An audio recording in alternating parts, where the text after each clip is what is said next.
ከሄርሜላ በላይ ደግሞ ውጋት የሆንከው አንተ ነህ። በቃ እያወቅ ሁሉም ነገር እያወቅ እንዳላወቀ ነገር የምትሆነው ነገር እጅግ በጣም በጣም ያስጠላል። ስለዚህ ጣልቃ የሚገባ አይነት ወንድ አይቼ አላውቅም። እንግዲህ በትዳር መሃል ጣልቃ ገብቶ ነገሮችን የሚያበጣብጥ ሰላም እንዲሆኑ የማይፈልግ አንድም ቀን ለማስታረቅ ሲሞክር ያላየ ነው። በጣም በተደጋጋሚ ማለት ይቻላል ችግር ሲፈጥር የነበረ ሰው አቤል ነው። የምትናገረው ቃል በሙሉ እጅግ በጣም ክደት ነው እንጂ በደንብ ልቦና ያውቃል። ሄርሜላ የአብርሃም ቤት ውስጥ እንደምትኖር በደንብ ታውቃለህ። ያ ደግሞ ከበቂ በላይ ነው ብዬ የምነግራችሁ ነገር በየቀኑ ይገናኛሉ፣ በየቀኑ ቪዲዮ ይሰራሉ፣ በየቀኑ አብረው ነው የሚውሉት። የቲክቶክም የዩቲዩብም ቪዲዮም በየቀኑ ነው የሚሰሩት። ይሄ ማለት እንግዲህ ያው አንድ ቤት ካልሆኑ እንጂ እንዴት ሰው ተራርቆ መቼም በዚህ ደረጃ ተገናኝቶ በየቀኑ የሚገናኝበት ምክንያት አይኖረውም። ሄርሜላ ቤት ገብታ እየኖረች እንደሆነ ሰምቻለሁ።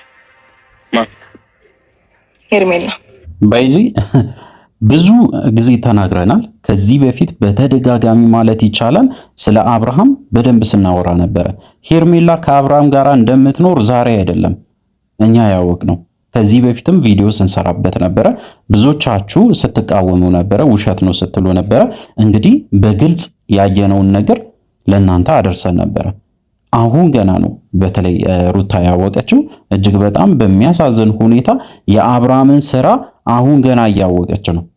ኢቨን ከተለየችው በኋላ ነው ብዙ ነገሮችን እየሰማች ያለችው።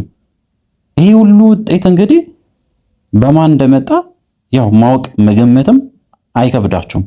ይሄ ሁሉ ነገር ሲያደርግ የነበረው አቤልና ብሩክ ናቸው።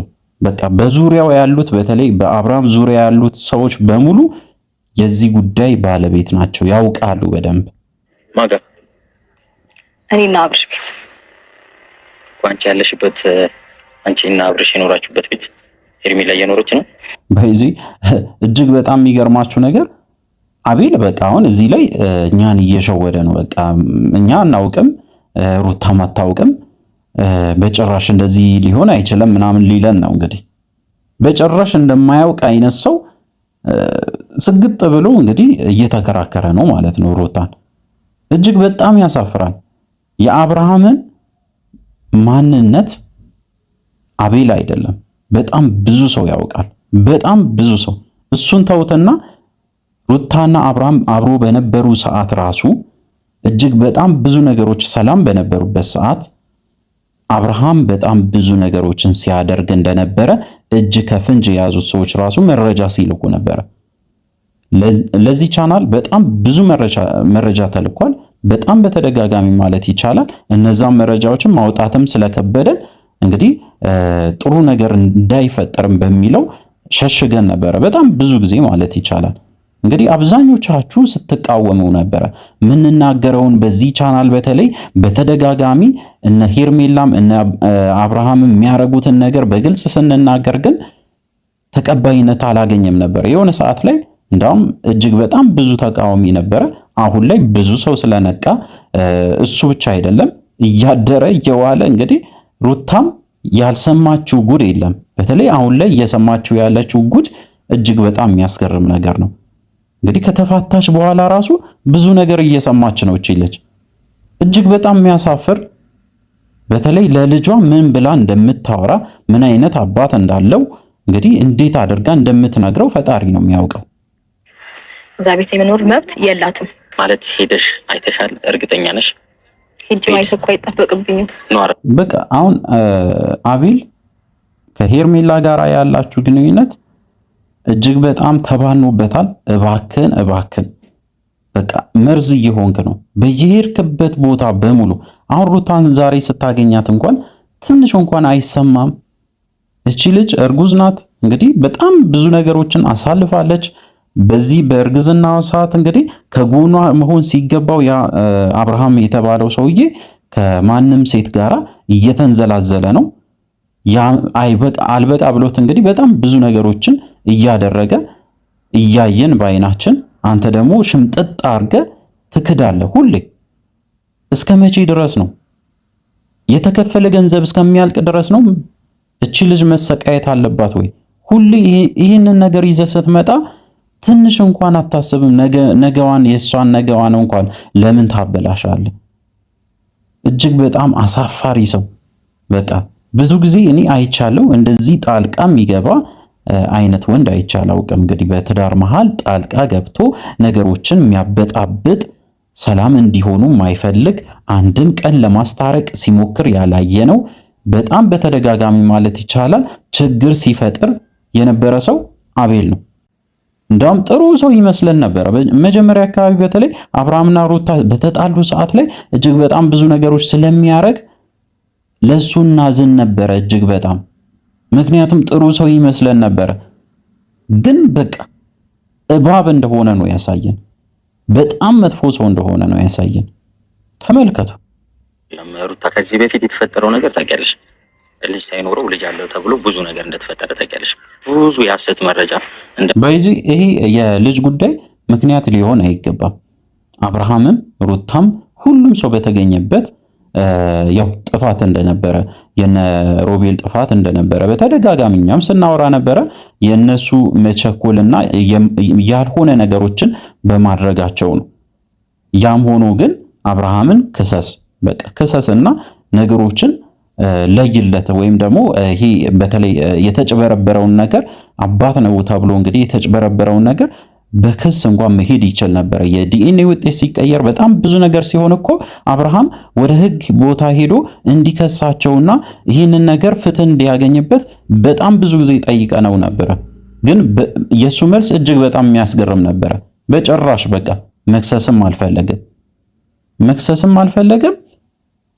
የዚህን ጉዳይም ነገር እንዲነሳም አልፈለገም። ከዛ በኋላ ረሳ፣ በራሱ ምክንያት ማለት ነው።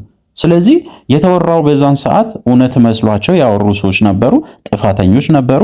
እሱ ደግሞ ያንን ጥፋተኛ የተባለውን ሰው መክሰስ እየቻለ ትቷል። ስለዚህ ያ ነገር በዚህ ሰዓት መነሳት የለበትም።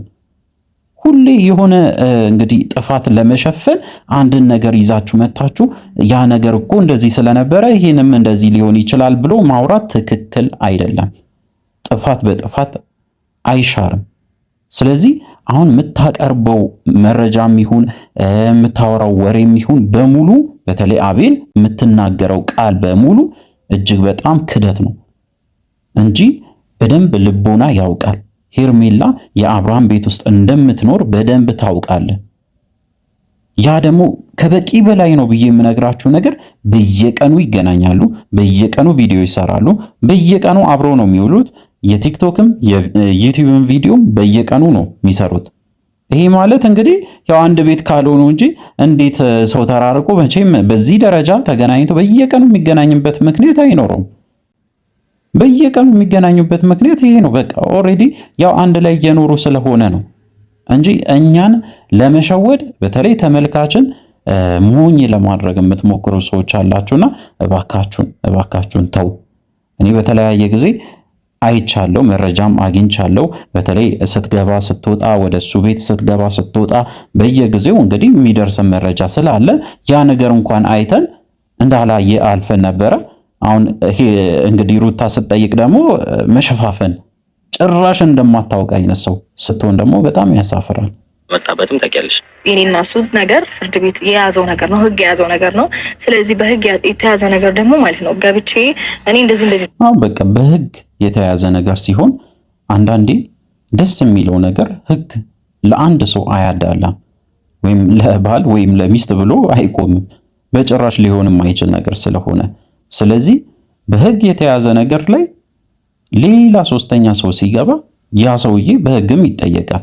ሄርሜላውን ጥፋት ሰርታለች። ባለትዳር መሃል በህግ እስካልተፋቱ ደረጃ ድረስ የሰው ትዳር መሃል መግባት ራሱ ወንጀል ነው፣ ያስከስሳል። እንደዛውም እሷ ብቻ አይደለችም። እንግዲህ ተመልከቱ፣ አብርሃምም ያደረገው ነገር ትክክል ስላልሆነ በህግ ይጠየቃል። በቃ በህግ ነው የሚጠየቀው። የሚያረገው ነገር በተለይ ያ ቤት የሩታም የአብርሃምም ቤት ስለሆነ ሌላ ሶስተኛ ሰው አስገብቶ ትዳር ላይ ትዳር መመስረት በጭራሽ አይቻልም፣ በወንጀልም ያስጠይቃል። ይሄንን ነገር ማወቅ አለበት አብርሃም።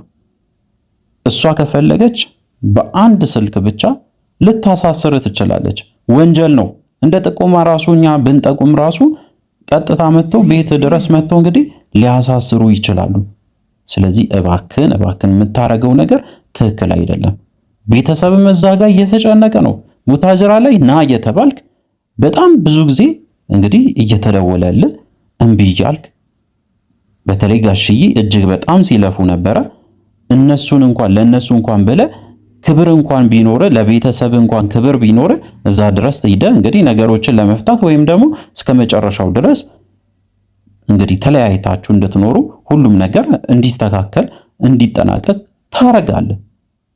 ግን አሁን እሱን ትተህ እጅግ በጣም የሞኝ ጨዋታ ጀምራል። ፕራንክ ትላለህ፣ ምን ትላለህ፣ ድራማ ትላለህ። እኛ ራሱ አሁን እጅግ በጣም እንግዲህ እያስጠላን መጥቷል። በተለይ ይሄ ፕራንክ ነው ምናምን ብለህ ከሄርሜላ ጋር የምትጃጃለው ነገር እኛ ራሱ እየደበረን መጥቷል። እባክን አብርሃም የምታደርገው ነገር ትክክል አይደለም። በቃ ብዙ ጊዜ ነግሬያለሁ፣ ትክክል አይደለም። እንደ ወንድምም መክሬያለሁ። ተመለስ፣ በቃ ጥሩ አይደለም። ለልጅ ብታስብ እንደዚህ አታረግም። ተፈጥሯል።